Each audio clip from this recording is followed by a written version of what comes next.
are in the African Savannah. We're just doing an afternoon walk. It's around 4 p.m. East Africa time, and we're just walking in the African Savannah, soaking in the breeze. You see them cows everywhere, cows everywhere. When you see cows, you know you are in the African Savannah.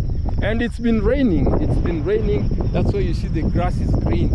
Otherwise, the grass is usually dry.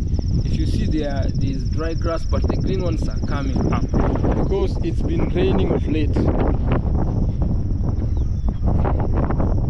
So this place is called Kisaju Plains, and it's just plains, as you can see, vast grasslands where Maasais graze their cattle. Now this place is a Maasai area because this is their land, and the Maasai land stretches. I mean, they have chunks and chunks of land. These Maasai people, they stretch up to Namanga. That is the border. But you see, Namanga is the border between Kenya and Tanzania. Now, once you also cross the border, on the other side, you also get Maasais, the Tanzania Maasais, and you know, they're just similar people, same people, only that when the colonial rulers came and, you know, subdivided Africa into countries, they decided in their own interest, or whatever they thought, and you know, just decided that now here is Kenya, and this is the border with Tanzania, this is the border with Uganda, this is the border with Ethiopia, and that kind of thing. However, we're just the same people, you know, and so that's why Maasais, they just stretch all the way to Tanzania, and they have similar cultures, similar language, similar cultures, and they also just do graze cattle. Yeah, so that's why they like these chunks of lands. Yeah. Oh, I can tell you the breeze here. Yeah, I can tell you, because you know, there are no even windbreakers. There are no trees. You know, trees are usually good windbreakers. So from those hills, I can tell you, the wind blows and the breeze that comes here. Oh, I like this. That's why I like just taking this afternoon stretch. Since I came here a week ago, I'm about to conclude my tour of Kisaju Plains. From here, I'll be heading to other places because, you know, my channel is about going to different places, going to do content. So my idea is to go and find new places, but I just fell in love with Kisaju Plains. It's one of the places that you get the best of breeze. There's no noise, and the area is just cool. It's just a cool area. You just walk and you feel the breeze. You walk and you feel the breeze. And many people have now decided to come and, you know, build. Yeah, real estate is coming up in the African Savannah because many people don't want to stay in towns where there is a lot of noise, a lot of pollution. So many people are beginning to buy land in the African Savannah, and you see land like in Kisaju Plain is still cheap because there is a lot of land, so it's cheaper compared to places like Nairobi, these big towns, because they are so expensive. So what is happening, most people are deciding to move and look for places where they could buy a piece of land and, you know, just create their haven, you know. They just want to build something where they can stay, so that kind of thing. So this is the sights and sounds of Kisaju Plains at its best, and you just have chunks of land, chunks of vast grasslands, and Maasais just graze over here, the Morans and everybody grazing over here, and they walk with cattle for long distances. Niaje bro? Habari? Sasa. So that's people you find here. They're just Maasais. They just graze and graze and graze. So just feel the sights and sounds of the Saju Plains. But I'm telling you, when it rains, it pours. When it rains, it pours. And there is a seasonal river. I showed in my other video, you can go look, a seasonal river that, you know, floods and, you know, blocks all the roads so that people from one side cannot go to the other side. Kids cannot go to school because when it rains, that seasonal river floods and, you know, blocks everything so that there's no means of transport. You can't cross, you can't use a car, you can't use a motorbike, you can't even cross on foot. Yeah. And also when it rains, I realize that there is a lot of mud, so that walking also becomes a problem. You need gumboots, and because this is kind of clay soil, I think it becomes so muddy and difficult actually even to walk. But you see, this place only receives rains during the month of April. Yeah, like now, because we are approaching April, the rains have started, and these rains will just go on until the end of April. Otherwise, throughout the year, this place does not receive any rainfall. It becomes so dry.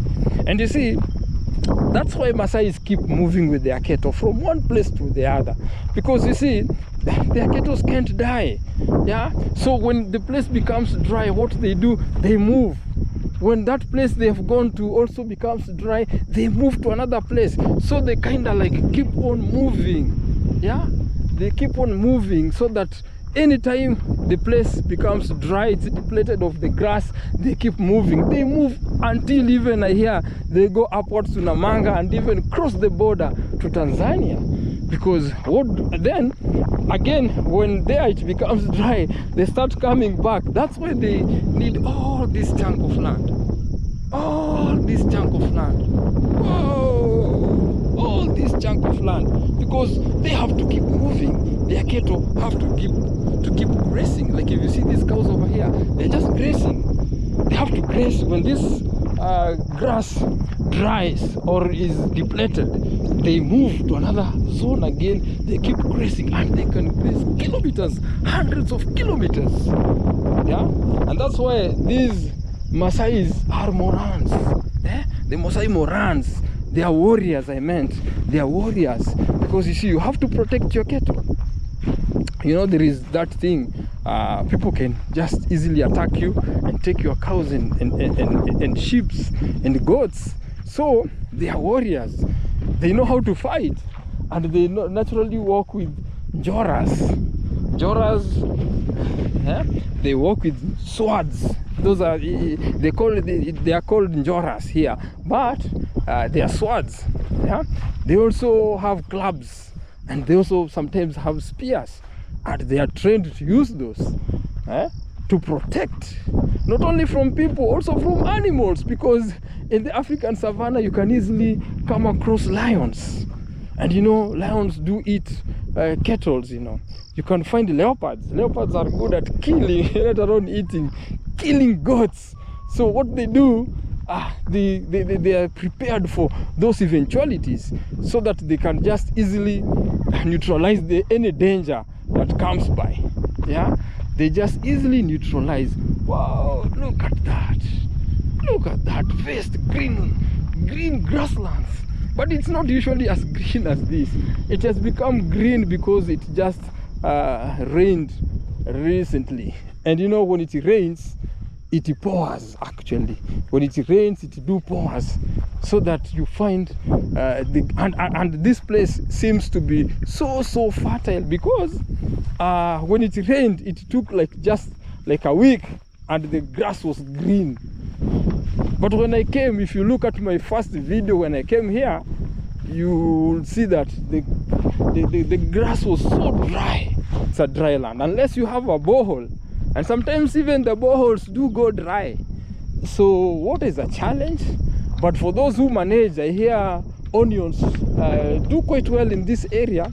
One of these days I'll take you to an onion farm, so you see the kind of farming people are doing here, so that it's not only the goats and sheep and cows. It's not only cattle, they also do farming. And so many farmers have also come here and acquired land, and they do a lot of irrigation. Like if you can do drip irrigation for onions, I can tell you it could be lucrative. I'll be taking you to some of the places where they are doing a lot of farming. And it's those farms that produce food for people here. Yeah, and you see estates are coming up. People are building bungalows. You can see bungalows everywhere. People are building because people like the scenery. People want to see the plains. People want to see the sunrises. People want to see the sunsets, because sunsets in Kisaju Plain are magical. There's a video I've done about magical sunsets in Kisaju Plain. Just go watch my videos. I've done like more than 15 videos on this channel. So just take your time, go watch some of my videos. You know, I know you like them because I've shown the sunsets here in Kisaju Plains. And I can tell you the view is always panoramic. So today I'm just doing an afternoon walk, showing you just how this place is. And most importantly is that this place is coming up so fast. As you can see, estates are also coming. There is a hidden estate here. I did a video about a hidden estate in the middle of the African Savanna. You can take your time, watch that video. You'll see a vibrant, complete estate in the middle of the African Savanna. In fact, when I came the first day, I was too shocked. It was so shocking for me to realize that there was indeed a complete habari. Hey, Safi. To realize that there is a complete estate, a vibrant one with everything in the African Savanna, and people have moved here. And there are also schools, I'll show you, public schools, but also private schools with buses and everything, so that middle class people are also buying land here and settling their families here, because they've realized sometimes bringing up kids in urban areas, more so towns like Nairobi, sometimes it's hectic, but in places like this, it's kind of peaceful. And also, you see, it's around like 70, 80 kilometers to Nairobi. So you could just go to Nairobi and, you know, have some fun, let the kids visit the malls, swimming pools and everything. But when they come here, it's just peaceful. They could concentrate well with the education. There's no distraction. Yeah, so it's also a good area, more so if you love peace of mind. Yeah, look, people are building. Like, this is just a full-fledged bungalow. This is a bungalow, and it looks good, and it's complete. You can imagine the views this person is having when he comes out of the house and, you know, basks in the sun, just looking at them hills. Yeah, looking at them hills. I'm telling you. Yeah, so I've been doing a series of videos here at Kisaju Plains. Now I feel like it's about time I started moving to other places. So my channel is about traveling, and I'm going to places you've never seen. Yeah, I'm not going just to big towns. I want to go to the smallest of towns. I want to visit the smallest of tribes. So first of all, I have to turn Kenya upside down before I even think about Tanzania, before I think about Uganda, because in Tanzania I'd like to go and visit the Hadzabe tribe, you know. But that cannot happen before I visit a Maasai tribe, you know, here, the original traditional Maasai tribe here in Kenya, have a chat with them, kind of thing. Then from there, I'll be ready to traverse and go to Tanzania, meet the Hadzabe tribe there, have a chat with them. I also want to go to Tanzania, to Uganda, meet the Karamojong there and the rest of the tribes there. I also want to show you series here in Africa. I've done a video, just a walk video about the Vibrant Nairobi series. Just watch that video. Yeah, it is on this channel, whereby I just strolled in Nairobi on a Sunday, and the level of creativity and youthful activities in the CBD, my goodness. I hear the governor there allowed for photographing. Yeah, you can photograph in the streets, you can do video recording in Nairobi CBDs. And so the youths are there during the Sundays. They are doing lots and lots and lots of activities. Lots of activities. They are doing YouTube, they are doing TikTok, they are doing shorts. Yeah, they are doing also dancing, you know, photography, many other things. They're also skating. Just go watch that video. It's so vibrant. It's a so vibrant video. You see? So now this is an estate. You can see them houses up to down there. This is just an estate. Interesting, if you look that other side, you see it's just the African savanna with the vast grasslands, and the cows are just grazing. Then if you pan like this, if I pan the camera, you see an estate begins from here, and it's so big. It stands on 700 hectares of land.